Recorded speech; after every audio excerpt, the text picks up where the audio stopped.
This doctor will say hi.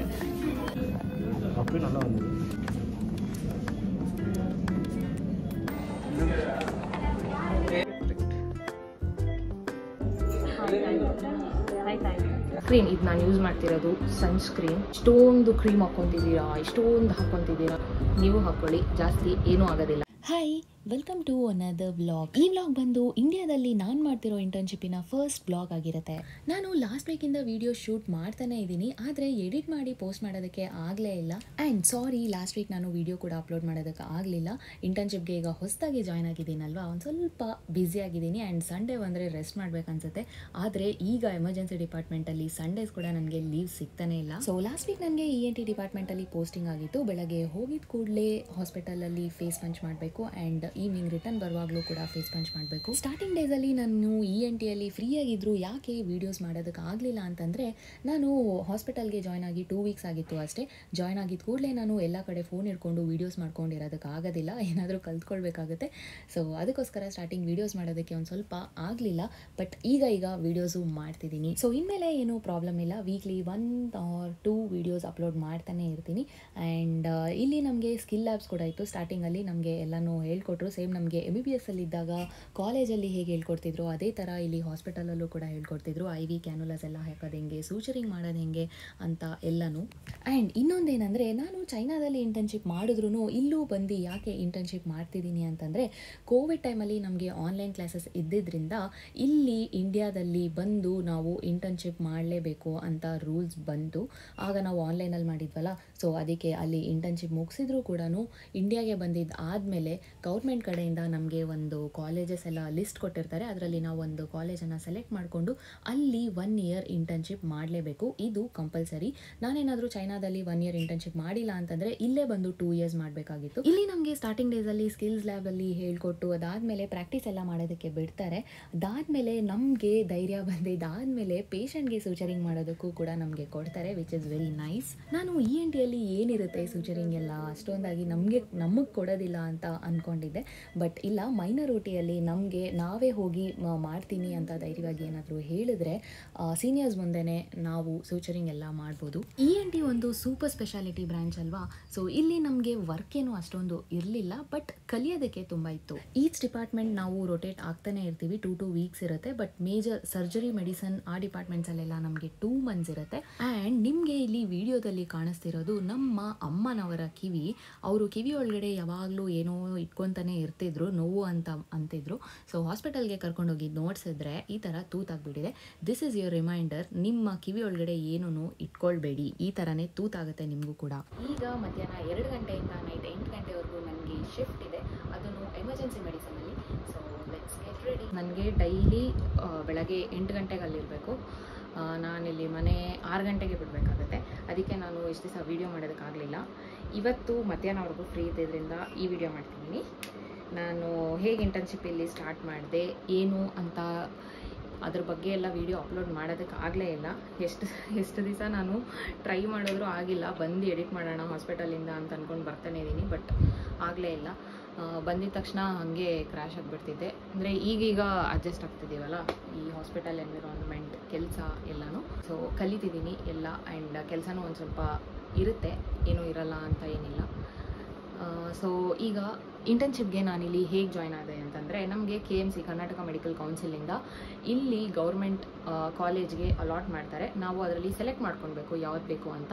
ನನಗೆ ಇಲ್ಲೇ ಹತ್ತಿರದಲ್ಲಿ PS ಇದ್ದಿದ್ದರಿಂದ ನಾನು ಸೆಲೆಕ್ಟ್ ಮಾಡಿಕೊಂಡೆ. ನೀವು ನನ್ನ ಬ್ಲಾಗಲ್ಲಿ ಆಲ್ರೆಡಿ ನೋಡಿರ್ತೀರ, ನಾನು PS ಮೆಡಿಕಲ್ ಹಾಸ್ಪಿಟಲ್ಗೆ ಇಂಟರ್ನ್ಶಿಪ್ಗೆ ಹೋಗ್ತಿದ್ದೀನಿ ಅಂತ. ಸೊ ಆ ಹಾಸ್ಪಿಟಲ್ ನಾನು ಸೆಲೆಕ್ಟ್ ಮಾಡಿಕೊಂಡೆ. ಅಲ್ಲಿ ಜಾಯ್ನ್ ಆಗಬೇಕಾದ್ರೆ ನಮಗೆ ಲೆಟರ್ ಕೊಟ್ಟಿರ್ತಾರೆ. ನಾನು ಈಗ ಎಲ್ಲನೂ ತೋರಿಸೋದಕ್ಕಾಗಲ್ಲ, ಸೈಡಲ್ಲಿ ಅಪ್ಲೋಡ್ ಮಾಡ್ತೀನಿ ಯಾವುದ್ಯಾವುದು ಅಂತ ಲೆಟರ್ ಕೊಟ್ಟಿರ್ತಾರೆ. ಆ್ಯಂಡ್ ಅದರಿಂದ ನಾವು ಕಾಲೇಜ್ಗೆ ಹೋಗಿ ಜಾಯ್ನ್ ಆಗಬೇಕು, ನಾವು 1 year ಇಂಟರ್ನ್ಶಿಪ್ ಇಲ್ಲಿ ಮಾಡ್ತೀವಿ ಅಂತ. ಆ್ಯಂಡ್ PS ಅಲ್ಲಿ ಹೇಗೆ ಅಂತಂದರೆ, ಅವ್ರದ್ದೇ ಆದ ಸೆಪ್ರೇಟ್ ಆ್ಯಪ್ಸ್ ಮತ್ತು ಎಲ್ಲನೂ ಇದೆ ಅಟೆಂಡೆನ್ಸ್ಗೋಸ್ಕರ. ಆ್ಯಂಡ್ NMCಯಿಂದ ಕೂಡ ಒಂದು ಆ್ಯಪ್ ಇದೆ, ಆಧಾರ್ BAS ಅಂತ. ಆ ಆ್ಯಪಲ್ಲೇ ನಮ್ಮ ಅಟೆಂಡೆನ್ಸ್ ಕೌಂಟ್ ಆಗೋದು. ನಾವು 365 days ಇಂಟರ್ನ್ಶಿಪ್ಪನ್ನು ಮಾಡಬೇಕು. ಸೊ ಆ ಆ್ಯಪಲ್ಲಿ ನಮಗೆ ಕೌಂಟ್ ಆಗುತ್ತೆ ಇಂಟರ್ನ್ಶಿಪ್. ರೆಡಿ ಆಗಬೇಕು. ಆಧಾರ್ BAS ಅನ್ನೋ ಒಂದು ಆ್ಯಪಲ್ಲಿ ನಮಗೆ ರಿಜಿಸ್ಟ್ರೇಷನ್ ಎಲ್ಲ ಮಾಡಿ ಅದರಲ್ಲೇ ನಮಗೆ ಅಟೆಂಡೆನ್ಸ್ ಬರುತ್ತೆ. ಬೆಳಗ್ಗೆ ನಾವು ಹೋದಾಗ ಅದರಲ್ಲಿ ಫೇಸ್ ಐ ಡಿಯನ್ನು ಕೊಡಬೇಕು, ಲಾಗಿನ್ ಆಗಬೇಕು. ಆ್ಯಂಡ್ ಈವ್ನಿಂಗ್ ಬರುವಾಗ ಅದರಲ್ಲೇ ಮತ್ತೆ ಫೇಸ್ ಐ ಡಿಯನ್ನು ಕೊಡಬೇಕು. ಆಗ ನಾವು ಮತ್ತೆ ಲೊಕೇಶನ್ ಕೂಡ ತೊಗೊಳುತ್ತೆ ಅದರಲ್ಲಿ. ಸೇಮ್ ಚೈನಾಲಿ ನಮಗೆ ಆ್ಯಪ್ಸ್ ಇತ್ತಲ್ವ, ಲೊಕೇಶನ್ ತೊಗೊಂಡು ಅಟೆಂಡೆನ್ಸ್ ತೊಗೊಂಡಿದ್ರಲ್ಲ ಅದೇ ಥರನೇ ಇದೆ ಆಧಾರ್ BAS ಕೂಡ.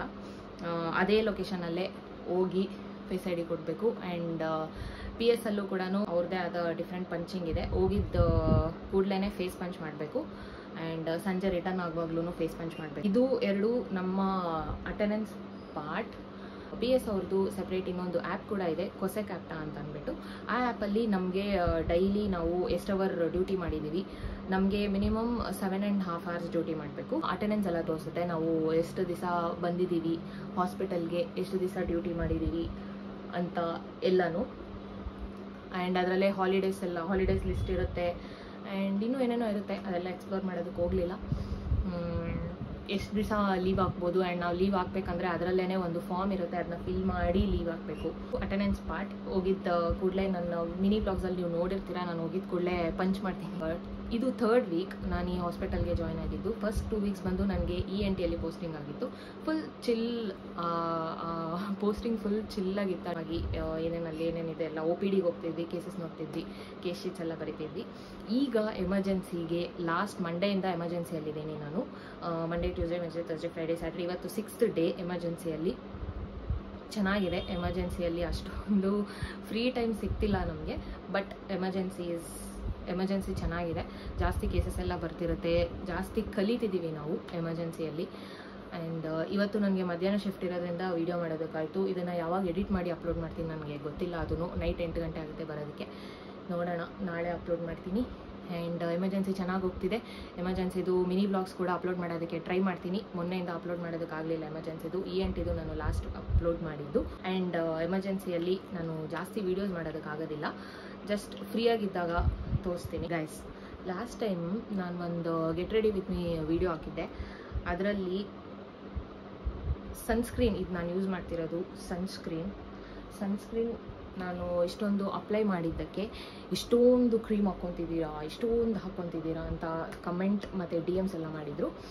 ಸೊ ಸನ್ಸ್ಕ್ರೀನ್ ಜಾಸ್ತಿ ಹಾಕ್ಕೊಳ್ಳೇಬೇಕು, ನೀವು ಹಾಕ್ಕೊಳ್ಳಿ, ಜಾಸ್ತಿ ಏನೂ ಆಗೋದಿಲ್ಲ. ಆ್ಯಂಡ್ ಅದೇನೋ ಮೇಕಪ್ ಅಲ್ಲ, ಮೇಕಪ್ ಜಾಸ್ತಿ ಮಾಡ್ಕೊತಿದ್ಯಾ ಅಂತೆಲ್ಲ ಅಂತಿದ್ರು. ಮೇಕಪ್ ಅಲ್ಲ ಅದು, ಸನ್ಸ್ಕ್ರೀನ್ ಆ್ಯಕ್ಚುಲಿ ಜಾಸ್ತಿನೇ ಹಾಕ್ಕೊಳ್ಬೇಕು, ಇಲ್ಲಾಂದರೆ ಅದು ವರ್ಕ್ ಆಗಲ್ಲ. Guys, I am ready. ಈಗ ಬ್ರೇಕ್ಫಾಸ್ಟ್ ಮಾಡಿ ಹೋಗಬೇಕು. ಬ್ರೇಕ್ಫಾಸ್ಟ್ ಇವತ್ತು ಮಧ್ಯಾಹ್ನ ಶಿಫ್ಟ್ ಇದೆ ಅಂತ ಲೇಟಾಗಿ ಎದ್ದೊಳಿದ್ದೀನಿ. ಬೆಳಗ್ಗೆ ಡೈಲಿ ಬೇಗ ಎದ್ದೊಳ್ತಿದ್ದೆ, ಇವತ್ತು ಮಧ್ಯಾಹ್ನ ಶಿಫ್ಟ್ ಅಂತ ಲೇಟಾಗಿ ಎದ್ದಿದ್ದೀನಿ, ಏನೂ ತಿಂದಿಲ್ಲ. ಸೊ ಬ್ರಂಚ್ ಒಟ್ಟಿಗೆ ಬ್ರೇಕ್ಫಾಸ್ಟ್ ಲಂಚ್ ಎಲ್ಲ ಮುಗಿಸ್ಕೊಂಡು ಹೋಗಬೇಕು ಈಗ. ಸೊ ಇವತ್ತಿನ ಡೇ ಹೇಗಿರುತ್ತೆ ಅಂತ ನೋಡೋಣ. ಬ್ಲಾಗ್ ಏನೋ ಸ್ಟಾರ್ಟ್ ಮಾಡಿಬಿಟ್ಟಿದ್ದೀನಿ. ಅಲ್ಲಿ ಎಮರ್ಜೆನ್ಸಿ ಡಿಪಾರ್ಟ್ಮೆಂಟ್ಗೆ ಹೋದ್ಮೇಲೆ ನನ್ನ ಫೋನ್ ನನ್ನ ಹತ್ರ ಇರೋದೇ ಇಲ್ಲ. ಬ್ಲಾಗ್ ಕಂಟಿನ್ಯೂ ಮಾಡೋಕ್ಕಾಗುತ್ತಾ ಇಲ್ಲ ಗೊತ್ತಿಲ್ಲ. ಸೊ ಐ ವಿಲ್ ಟ್ರೈ ಇವತ್ತಿನ ಡೇ ಹೇಗಿರುತ್ತೆ ಅಂತ. ವ್ಲಾಗ್ ಏನೋ ಮಾರ್ನಿಂಗ್ ಸ್ಟಾರ್ಟ್ ಮಾಡಿಬಿಟ್ಟೆ, ಹಾಗೆ ಕಂಟಿನ್ಯೂ ಮಾಡೋಣ ನೈಟ್ ತನಕನೂ ಅಂತ ಅಂದ್ಕೊಂಡೆ. ಬಟ್ ಅಲ್ಲಿ ನಡೆದಿದ್ದೆ ಬೇರೆ. ಇವತ್ತು ಸ್ಯಾಟರ್ಡೆ ಆಗಿದ್ದರಿಂದ ಹಾಫ್ ಡೇ ಅಷ್ಟೇ OPDs ಓಪನ್ ಇರುತ್ತೆ. ಮಧ್ಯಾಹ್ನ OPD ಎಲ್ಲ ಕ್ಲೋಸ್ ಆಗಿಬಿಟ್ಟಿರುತ್ತೆ. ಎಲ್ಲ ಪೇಷಂಟ್ಸು ಎಮರ್ಜೆನ್ಸಿಗೆ ಬರ್ತಾರೆ.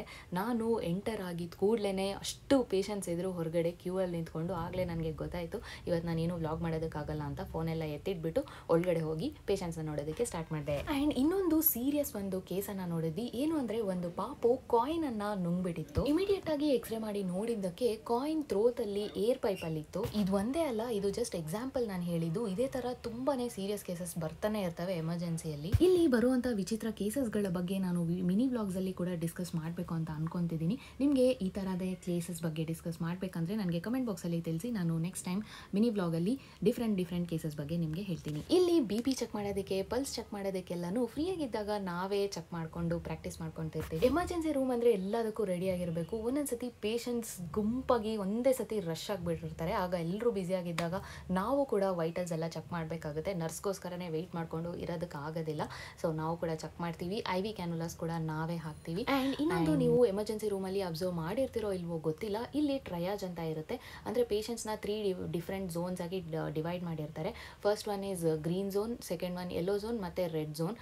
ಪೇಷಂಟ್ಸ್ ಅಷ್ಟೊಂದಾಗಿ ಏನೂ ಸೀರಿಯಸ್ ಇಲ್ಲ, ನಾರ್ಮಲ್ ಲೂಸ್ ಮೋಷನ್ಸ್, ಜ್ವರ ಆ ಥರ ಏನಾದರೂ ಇದ್ದರೆ ಗ್ರೀನ್ ಝೋನಲ್ಲಿ ಆ ಪೇಷಂಟ್ಸನ್ನು ಹಾಕ್ತಾರೆ. ಯೆಲ್ಲೋ ಝೋನ್ ಅಂದರೆ ಒಂದು ಸ್ವಲ್ಪ ಸೀರಿಯಸ್, ಜಾಸ್ತಿ ನೋವಾಗ್ತಿದೆ ಅವ್ರಿಗೆ, ವಿತಿನ್ 1 ಅವರಲ್ಲಿ ನಾವು ಟ್ರೀಟ್ಮೆಂಟ್ ಕೊಡಬೇಕು ಅನ್ನೋ ಥರ ಪೇಷಂಟ್ಸ್ನ ಯೆಲ್ಲೋ ಝೋನಲ್ಲಿ ಹಾಕಿರ್ತಾರೆ.